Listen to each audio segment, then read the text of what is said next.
এই মোড়টা কিন্তু একটা মারাত্মক মোড়, কিছুই দেখা যাবে না যদি আপনি হর্ন না দিয়ে গাড়ি ড্রাইভ করে স্পিডে চলে আসেন, তাহলে যে কোনো সময় আপনি কিন্তু সামনাসামনি পড়ে যাবেন আর একটা গাড়িতে।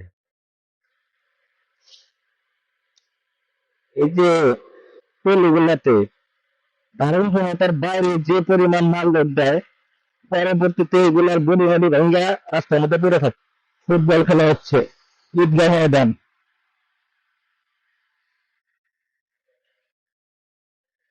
আমরা এখন আছি গোপালপুর বাজারের মধ্যে।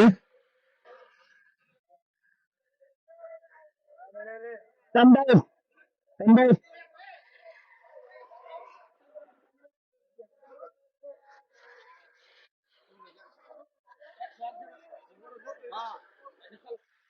এরপরে অল্প একটু গেলেই জামালপুর সীমান্ত শেষ, মুক্তাগাছা শুরু হবে, অর্থাৎ ময়মনসিংহ শুরু।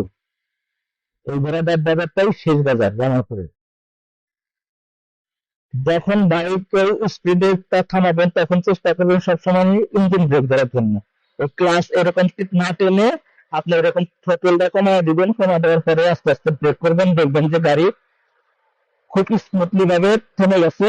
আর যদি আপনি ক্লাসটা কমা ধরেন তাহলে দেখবেন সেটা আরো ফ্রি হয়ে গেছে, আরো ইঞ্জিনের গতি বৃদ্ধি পাইছে। তো সঠিক নিয়ম হচ্ছে আপনি ইঞ্জিন ব্রেক করবেন, অল্প জায়গার মধ্যে আপনি গাড়ি থামাইতে পারবেন।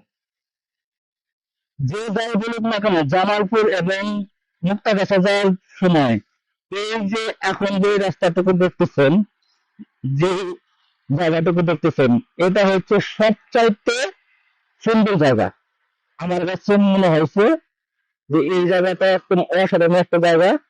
তারপরে আগে অনেকগুলো গাছ ছিল, এখন গাছ কেটে ফেলছে। এই যে এখানে একটা কি তালের গাছ না খেজুর গাছ, এগুলো আছে। অসাধারণ একটা জায়গা।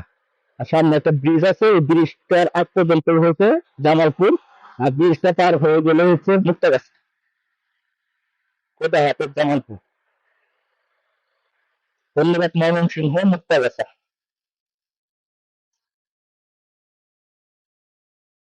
এখান থেকে মুক্তাগাছা বাজার পর্যন্ত একটু নষ্ট হয়ে গেছে, একদম ভেঙে গেল, তবে অনেকটাই খানাখন্দ সৃষ্টি হয়েছে এখন। এই দেখেন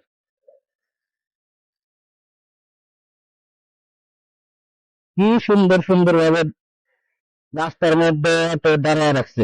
এই ভাই যান,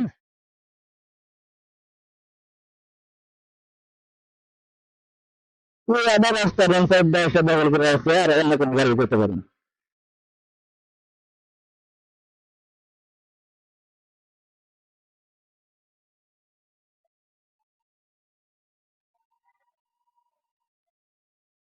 কি একটা অবস্থা, কোনো জ্যাম না, কিচ্ছু নাই, কিন্তু ইচ্ছাকৃত ভাবে এই অটোটাতে পুরা রাস্তাটা দখল করে রাখছে। মুক্তাগাছার এই রাস্তাটুকু দেখেন কতটাই সুন্দর। দুই পাশে হ্যাচারি পুকুর, মাছ চাষ হয় সবসময়, এবং কি বন্যার সময় এই রাস্তার উপর দিয়ে পানি উঠে যায়। তারপরে অসাধারণ একটা জায়গা, যদি বড় বন্যা হয় এই রাস্তার উপর দিয়ে পানি পানি উঠে যায়, তারপরে গাড়ি চলে। দেখেন কত সুন্দর রাস্তা, এবং কি জায়গাটা অনেক সুন্দর। অনেকগুলা পুকুর আছে এখানে মাছ চাষের জন্য, সবগুলাতে মাছ চাষ হচ্ছে। এখানে আবার একটু রাস্তা খারাপ। যত থাকি তত মুক্তি। সন্ধ্যার আগাম দেয়া দিছে। এখান থেকে 4 কিলোমিটার আছে। এখান থেকে দুই দিকে রাস্তা ভাগ আছে, একটা মধুপুর বনের দিক চলে গেছে, আর একটা এই রাস্তা জামালপুর চলে গেছে। টাঙ্গাইল হচ্ছে 77 কিলো ডান দিকে।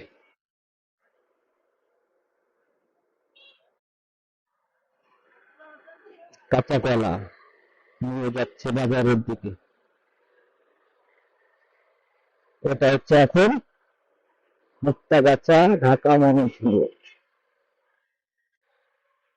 এই রাস্তাটা যখন হয় নাই তার আগে এই এই 1-2 কিলো পার হতে যে পরিমাণ ভোগান্তি প্রভাবিত হয়েছে বলার মতো না। এখন যেন পরে শুধুমাত্র অটোওয়ালাদের জন্য, অটো আর পাবলিক পরিবহন গুলা সামনে পাতাগুলো করে দিয়ে রাখে গাড়ি যাত্রী উঠানোর জন্য, যে আমার আগে যায় কেউ যেন না উঠাতে পারে, যার জন্য জ্যাম বেঁধে থাকে। আর অটো এবং সিএনজি এরা তো এত কষ্ট ব্যবহার করে নিয়েছে যে এদের বাদ দেবে সম্পত্তি আমরা পাওয়া গেছি, এটা আর ছাড়বে না। বুকটাঘাটা শহরের মধ্যে আছে আজকে। অবশ্য এখন পর্যন্ত গাড়ি ঘোড়ার চাপ একটু কম দেখতেছি এখানে, বলতে পারতেছি না কি কারণে। এই টাইমে তো এইটুকু জায়গাতে প্রচুর পরিমাণে গাড়ি থাকে, এত হোক অন্য কিছু হোক, কিন্তু এখন পর্যন্ত এখানে কম।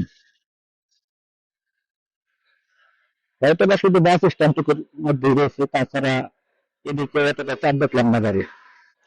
এবার তো সবসময় একটু জ্যাম থাকে। এই যে দুর্গতিতে যেতে হইতেছে এখন, এর কারণ হচ্ছে সামনে অবশ্যই রাস্তা বন্ধ আছে, যে কোনো কাহিনী নিয়ে রাস্তা আটকে রাখছে। এই যে সামনে একটা সিএনজি আছে, যাত্রী করতেছে না গাড়ি ঠিক করতেছে আল্লাহ জানে, যার কারণে কিন্তু জ্যাম।